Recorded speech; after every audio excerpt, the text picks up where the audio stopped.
And I killed Sparky too. அட பாவி சண்டாளா, நீயாடா என்ன கொலை பண்ண பார்த்த? பிரேக் டவுன் சீரிஸில் அடுத்து நம்ம பார்க்க போகிறது வாண்டா விஷன் எபிசோட் 7ஓட பிரேக் டவுன் தான். ஸோ வீடியோ போட்டு ரொம்ப நாள் ஆகுது. அதனால பார்த்தீங்கன்னா இன்றைக்கி நம்ம இந்த வீடியோவை கொஞ்சம் சீக்கிரமே பார்த்துடலாம். முடிஞ்ச வரைக்கும் மிச்சம் இருக்கிற 3 எபிசோடையுமே சீக்கிரமாக பிரேக் டவுன் போட்டுறேன்.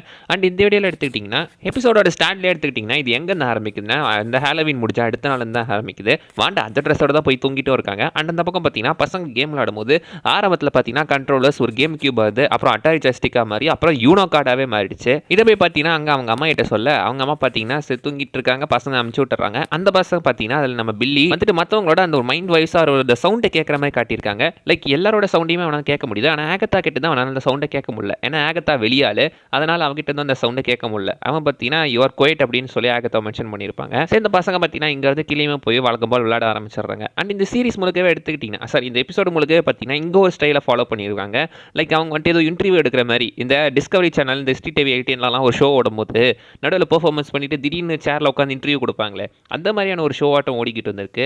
ஆக்சுவலி இது பார்த்தீங்கன்னா ஒரு டிவி சீரிஸை பேஸ் பண்ணது தான். மாடர்ன் ஃபேமிலி அப்படின்ற ஒரு ஷோ பேஸ் பண்ணி தான் இதையுமே கொடுத்துருக்காங்க. இந்த வாண்டா விஷன் எபிசோடில் ஒவ்வொரு எபிசோடுக்கும் ஒவ்வொரு ஸ்டைலை ஃபாலோ பண்ணுற மாதிரி இந்த எபிசோடுக்கு பார்த்தீங்கன்னா இங்கே வச்சிருக்காங்க. அண்ட் ஒரு சீனில் பார்த்தீங்கன்னா நம்ம வாண்டா வந்துட்டு அந்த ஃப்ளேக்ஸோட மில்க் சேர்த்து சாப்பிட்ற மாதிரி காட்டியிருப்பாங்க. ஆரம்பத்தில் பாட்டிலாக இருந்தது, அதுக்கப்புறம் பார்த்தீங்கன்னா அட்டை பாக்ஸாக மாறிடுச்சு, லைக் கேப்டனாக மாறிடுச்சு. ஆரம்பத்தில் பாட்டில் தான் மில்க் கேப்டன் மாறிடுச்சு. அதில் பின்னாடி கூட பாருங்களேன் ஒரு மிஸ்ஸிங் போஸ்டர் ஒன்று ஒட்டிட்டு இருக்கோம். இந்த வெஸ்டியூவில் ஆரம்பத்தில் எந்த குழந்தைங்களுமே இல்லை. அதுக்கப்புறம் டவுட் வரக்கூடாதுன்றதுக்காக வாண்டா நிறைய குழந்தைங்களெல்லாம் உள்ள கூட்டிகிட்டு வந்திருப்பான். அந்த குழந்தைங்க யார் என்னன்னு பார்த்தீங்கன்னா தெரியாது தான். பட் இதில் மிஸ்ஸிங் போஸ்டர் போட்டிருக்கும் போது பாசிபிளி தொலைஞ்சு போன குழந்தைங்களா இருக்கலாம், இல்லை வாண்டா எங்கே ஏதாவது கூட்டிகிட்டு வந்திருக்கலாம்.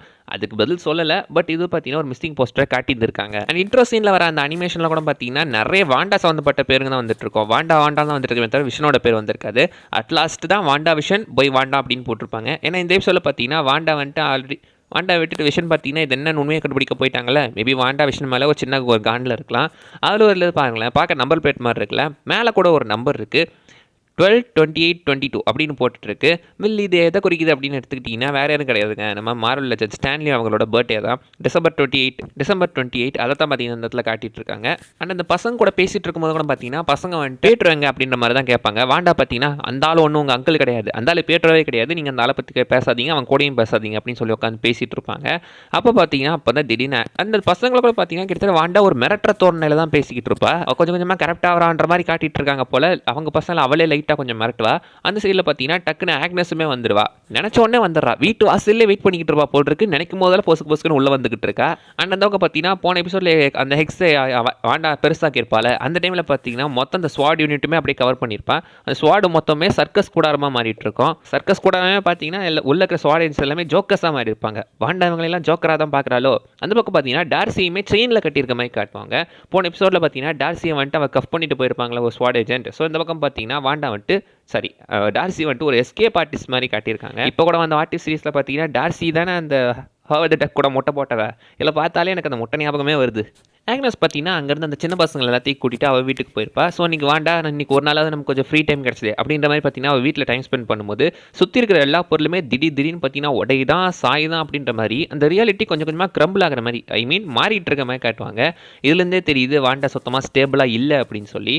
அண்ட் அந்த ஒரு டைமில் கூட பார்த்தீங்கன்னா ஐ எம் ஓகே அப்படின்னு சொல்லுவாள்.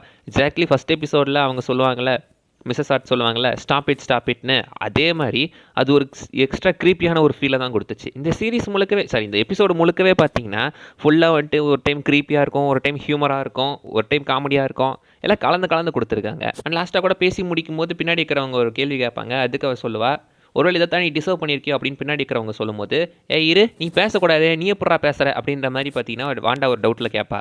அடுத்ததான் இந்த எபிசோட்லேயும் ஒரு ஆட் ஒன்று ஓடிட்டு இருக்கோம். நெக்ஸஸ் டேப்லெட்கான ஒரு ஆடு. லைக் நீங்கள் டிப்ரெஷனில் இருக்கீங்களா, உங்களுக்கு மன கவலையாக இருக்கா, யாருமே இல்லையா, வாங்க இந்த நெக்ஸஸ் மாத்திரையை சாப்பிடுங்க டிப்ரெஷனுக்காக அப்படின்னு சொல்லி பார்த்தீங்கன்னா மாத்திரைக்கு விளம்பரம் பண்ணிக்கிட்டு இருக்காங்க.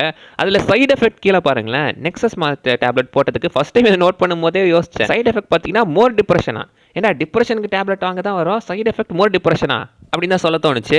வாண்டா பார்த்தீங்கன்னா ஐ திங்க் இதை வாண்டாக்கு தான் கனெக்ட் பண்ணுறாங்க அப்படின்னு நினைக்கிறேன். ஏன்னா வாண்டா வந்துட்டு ரியாலிட்டி தப்பிக்கணும்னு நினச்சி அதை விட இன்னும் மோசமான எஃபெக்ட்ஸை உருவாக்கிக்கிட்டு இருக்கா.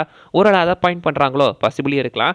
அண்ட் அந்த டேப்லெட்டோட பேர் கூட நெக்ஸஸ். ஸோ நெக்ஸஸ் அப்படின்றது பார்த்தீங்கன்னா மார்வலில் பல ரியாலிட்டிஸை ஒன்று கூடுற ஒரு இடம் தான் நெக்ஸஸ் அப்படின்னு சொல்லுவாங்க. ஐ மீன் அதுக்கு கூட ஒரு டோர் இருக்குது. அதை கூட பார்த்தீங்கன்னா ஸ்வாம்ப் திங் தான் வந்துட்டு பாதுகாக்கிற மாதிரியுமே காட்டியிருப்பாங்க. அந்த ரியாலிட்டி இந்த இடத்துல பாயிண்ட் பண்ணுறாங்களோ பாசிபிளி வாய்ப்பு இருக்குது. ஏன்னா அந்த நெக்ஸஸ் கூட பார்த்தீங்கன்னா ரியாலிட்டியை உருவாக்குற தன்மை அதுக்கு இருக்குது. அதே மாதிரி தான் இங்கேயுமே வாண்டா ரியாலிட்டிக்குள்ளே ஒரு ரியாலிட்டியை உருவாக்கியிருக்கா. அதை கூட பாயிண்ட் பண்ணுறாங்கன்னு நினைக்கிறேன். அண்ட் அடுத்து பார்த்தீங்கன்னா அந்த பக்கம் விஷனை எப்படியா பார்த்தீங்கன்னா டார்சியோட மைண்டை வந்துட்டு திரும்ப பழைய மாதிரி கொண்டு வந்து அவங்க 2 பேருமே அந்த இடத்த விட்டு கிளம்பி போயிட்டு இருப்பாங்க. அங்கே தான் பார்த்தீங்கன்னா போன எபிசோடில் வந்துட்டு மோனிகா தனக்கு வெளியே இருந்த ஒரு ஆள் இருக்காங்க அப்படின்னு மாதிரி பேசியிருப்பாள். வெளியே இருந்து பார்த்தீங்கன்னா கவர்னர் அப்படின்னு சொல்லிட்டு வந்தவங்க வந்திருப்பாங்க.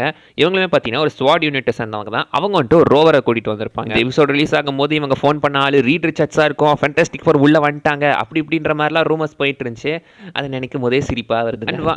அண்ட் மோனிகா பார்த்தீங்கன்னா நான் வந்துட்டு வண்டியெலாம் தேவையில்ல, நானே உள்ளே போயிடுறேன் அப்படின்னு சொல்லி பார்த்தீங்கன்னா டேரெக்டாக உள்ள நுழைஞ்சிருவா. அப்போ தான் பார்த்தீங்கன்னா கோஸ்ட் மாதிரி ஃபேஸிங் பண்ணிக்கிட்டு இருப்பா. லைக் கோஸ்ட் வந்துட்டு 3 டைம்லைன்லேயுமே இருக்க முடியும், பாஸ்ட் ப்ரெசன்ட் ஃபியூச்சர்ன்ற மாதிரி. அதே மாதிரி தான் இந்த இடத்துலையுமே பார்த்தீங்கன்னா நான் 4 டைம்லைன் கிட்ட மோனிகா மாறிட்டு இருப்பா. அதுக்கப்புறம் உள்ளே வந்ததுக்கப்புறம் அவளுக்கு பவர்ஸுமே கிடச்சிருக்கும். அவளால் பார்த்தீங்கன்னா என் ஃபோட்டோனால எலக்ட்ரோமேக்னெட்டிக் ஸ்பெக்ட்ரமாக பார்க்க முடியும். அதில் இருக்கிற எல்லா வகையான ரேடியேஷன் அண்ட் எனர்ஜிஸுமே அவளால் பார்க்க முடியுது. அதுதான் இந்த இடத்துல அவளோட கண்ணு கலரை மாற்றுறது மூலமாக எல்லா எனர்ஜியும் பார்க்குற மாதிரி காட்டியிருப்பாங்க. அண்ட் வாண்டாவோட ரியாலிட்டிக்குள்ளே கூட பார்த்தீங்கன்னா அடிக்கடி ஒரு கொக்கோ ஒன்று தெரிஞ்சுக்கிட்டு இருக்கு. இந்த ஸ்டார்க்கும் அந்த இடத்துல வர மாதிரி அது இவளோட எனர்ஜி கட்டுப்படாத மாதிரி காட்டிட்டு இருந்திருப்பாங்க. ஒன்றும் இல்லைங்க, இந்த எபிசோட் ரிலீஸ் ஆகும்போது இது மெஃபிஸ்டோ, இந்த எபிசோடில் மெஃபிஸ்டோ வந்துட்டாரு, லாஸ்ட் எபிசோடில் மெஃபிஸ்டோ கேமியோ கொடுக்க போறாரு, நம்ம வாண்டாவோட ஆகத்தோட புருஷன் தான் மெஃபிஸ்டோ அப்படி இப்படின்லாம் நிறைய தியரி ஓடிக்கிட்டு இருந்துச்சு. அதை நினைச்சேன், சிரிச்சேன். அண்ட் மோனிகா நேராக வாண்டாவையுமே போய் வான் பண்ண ட்ரை பண்ணுவா. ஆனால் அவன் வந்துட்டு நீ திரும்ப உள்ள வந்துட்டியா, ஒழுங்காக என் வீட்டை விட்டு வெளியே போயிரு அப்படின்னு சொல்லி வெளியே துரத்தி அங்கே இந்த மோனிகாவை பார்த்தீங்கன்னா தூக்கி கீழே போட பார்க்கும்போது மோனிகா தன்னோட பவர் யூஸ் பண்ணி பார்த்தீங்கன்னா எஸ்கேப் ஆயிடுவாப்பில். மோனிகாவில் பார்த்தீங்கன்னா எனர்ஜிஸ் அப்சர்வ் பண்ண முடியும். அதை அந்த இடத்துல காட்டியிருக்காங்க. அந்த இம்பாக்ட் அப்போ பார்த்தீங்கன்னா அந்த எனர்ஜியாவை அப்சர்வ் பண்ணுற மாதிரி காட்டியிருந்திருக்காங்க. அண்ட் அங்கேருந்து பார்த்தீங்கன்னா அப்படியே ஆகத்தை சமாதானம் பண்ணி வாண்டாவை அவள் வீட்டுக்கு கூட்டிகிட்டு போயிடுவா. அங்கே கூப்பிட்டு போனதுக்கப்புறம் இவ்வளோ நேரம் கொஞ்சம் ஜாலியாக போயிட்டு இருந்த மாதிரி இருந்தது. அந்த இடத்துல தான் கான்ஜூரிங் பண்ண மாதிரி கொஞ்சம் ஒரு க்ரீப்பியான ஃபீலை கொடுக்க ஆரம்பிக்குது. இந்த இடத்துல மோனிகா போட்டிருக்க சூட்டை பாருங்களேன், பார்க்கறதுக்கு ஃபேண்டாஸ்டிக் ஃபோரோட சூட்டு மாதிரியே இருக்குல்ல, எனக்கு லிட்டில் பிட் அந்த ஃபீல் கொடுத்துக்கிட்டே இருக்கு. அண்ட் அந்த பக்கம் பார்த்தீங்கன்னா ஆகத்தா வீட்டுக்கு போனதுக்கப்புறமே கூட பார்த்தீங்கன்னா வாண்டா பார்த்தீங்கன்னா பசங்கன்னு கேட்கும்போது ஆகத்தா அவங்க கீழே பேஸ்மெண்ட்டை விளையாடுறாங்க அப்படின்னு சொல்லி வாண்டா பார்த்தீங்கன்னா அந்த கீழே பேஸ்மெண்ட்டில் போய் பார்க்குறா. அந்த இடத்துலலாம் பார்த்தீங்கன்னா லாக் ஆயிடுறாங்க. அங்கே தான் ஆகத்தாவும் வந்துடுறா. என் பேர் ஆக்னஸ் இல்லை, ஆகத்தா ஹாக்னஸ் அப்படின்னு சொல்லி பார்த்தீங்கன்னா தன்னை இன்ட்ரடியூஸ் பண்ணிக்கிறா. அண்ட் அந்த பேஸ்மெண்ட் முழுக்க கூட பாருங்களேன், நிறைய வந்துட்டு இந்த சூனியக்காரி பாஸ் வந்த ஒரு பொருட்கள் தான் இருக்கும். பின்னாடி ஒரு ஆட்டுத்தலை இருக்குல்ல, பேஃபமெட்கான ஒரு சின்ன ரெஃபரன்ஸ். சாத்தான் வழி போகிறவங்களாம் அந்த பேஃபமெட்டையுமே கும்பிடுவாங்கன்ற மாதிரி இந்த சாத்தான் வழிபாடு இருக்குது. அண்ட் சைடில் பாருங்களேன் டார்க் வேர்ல்டு புக் இருக்குது. டார்க் வேர்ல்டு புக்கு இந்த இடத்துல காட்டி அதுக்கப்புறம் பார்த்தீங்கன்னா மல்டிவர்ஸ் ஆஃப் மேனஸோட அதோட கதையை முடிச்சிட்டாங்க. ஆச்சு பரவாயில்ல, விஷாந்தி புக்கை காட்டினதே ஒரு 5 நிமிஷம் தான் இருக்கும், அதுக்குள்ளேயே அதோட கதையை முடிச்சிட்டாங்க. அது பவர் என்னன்னு கூட நமக்கு தெரியாது. இந்த டார்க் வேர்ல்டு பவர் சம்மந்தப்பட்ட புக்கு பவராக நமக்கு தெரியும், விஷாந்தி புக்கு பற்றி ஒன்றுமே தெரியாது. அண்ட் அந்த இடத்துல பார்த்தீங்கன்னா இந்த சீரிஸ் முழுக்க நடந்த நிறைய பிரச்சனைகளுக்கு அவள் தான் காரணம்னு சொல்கிறா. ஐ மீன் பார்த்தீங்கன்னா வாண்டாவை பல நேரம் ஏமாத்தல் தான் அவள் தான், பியட்ரோவை பார்த்தீங்கன்னா அமுச்சு விட்டதும் அவள் தான், அண்ட் நம்ம விஷன் கிட்ட பார்த்தீங்கன்னா ஏமாற்றி நடிச்சவளுமே அவள் தான், அண்ட் அந்த கடைசி ஸ்க்ராட்சி அந்த நாய்க்குட்டியை கொண்டதுமே அவள் தான். கொண்டுட்டு வில்லித்தனமாக ஒரு சிரிப்பா பாருங்களேன். இவ்வளோ பண்ணது எதுக்காகன்னு சொல்லிட்டு அடுத்த எபிசோட் சொல்லியிருப்பாங்க. நம்ம அதை அடுத்த எபிசோடில் பார்க்கலாம். அதே மாதிரி பார்த்தீங்கன்னா லாஸ்ட்டில் அந்த இடத்துலையுமே பார்த்தீங்கன்னா ப்ளீஸ் ஸ்டாண்ட் பை போட்டு முடிச்சிடுறாங்க. ஒவ்வொரு எபிசோடுமே இந்த ப்ளீஸ் ஸ்டாண்ட் பை போடும்போது பார்த்தீங்கன்னா ஃபேன்ஸ் எல்லாமே செம்ம காண்டாக இருக்காங்க, இன்க்ளூடிங் மீ, நானுமே தான் காண்டானேன். ஆனால் இதில் ஒரு போஸ்ட் கிரெடிட் சீன் இருக்குங்க. லாஸ்ட் வந்துட்டு நம்ம மோனிகா அந்த வீட்டுக்குள்ளே போகிறதுக்கு வழி தேடும் போது பேஸ்மெண்ட் கதை ஓப்பன் பண்ணி பார்ப்பா. அந்த இடத்துலையும் பார்த்தீங்கன்னா அந்த மர வேரில் எனர்ஜி ஃப்ளோ ஆகிறத மோனிகாவால் பார்க்க முடியும். சைடில் பார்த்தீங்கன்னா திடீர்னு வந்துட்டு நம்ம பியட்ரோ வந்து நிற்பான். இவன் தான் போன எபிசோட்லேயே போயிட்டானே, எப்போ வந்தான்னு கேட்டிங்கன்னா போன எபிசோடில் ஜஸ்ட் அவளை அடிச்சு தான் போட்டிருப்பா, சாகடிக்கலாம் இல்லை. இந்த இடத்துல பார்த்தீங்கன்னா திரும்ப ரிட்டன் வர மாதிரி காட்டியிருக்காங்க. இந்த எபிசோட தான் பார்த்தீங்கன்னா லாஸ்ட் அந்த ஃபினாலேக்கு ஒரு செட்டப் மாதிரியும், அண்ட் இந்த எபிசோட் தான் பார்த்தீங்கன்னா நிறைய ட்விஸ்ட் அண்ட் டர்ன்ஸ் நிறைஞ்சதாகவே இருக்கும். மற்ற எபிசோட்ஸ் கம்பேர் பண்ணும்போது இது கொஞ்சம் மிஸ்டீரியஸாக அண்ட் நிறைய எமோஷன்ஸ் கலந்த ஒரு வித்தியாசமான எபிசோடாக தான் உங்களுக்கு ஃபீல் ஆகும். அவ்வளோ தான் கைஸ் இந்த வீடியோவில் நான் சொல்ல வந்தது. நிறைய விஷயம் மிஸ் பண்ணால் நீங்கள் கமெண்ட் பண்ணுங்கள். அடுத்த வீடியோவில் பார்க்குற வரைக்கும் பை பாய்.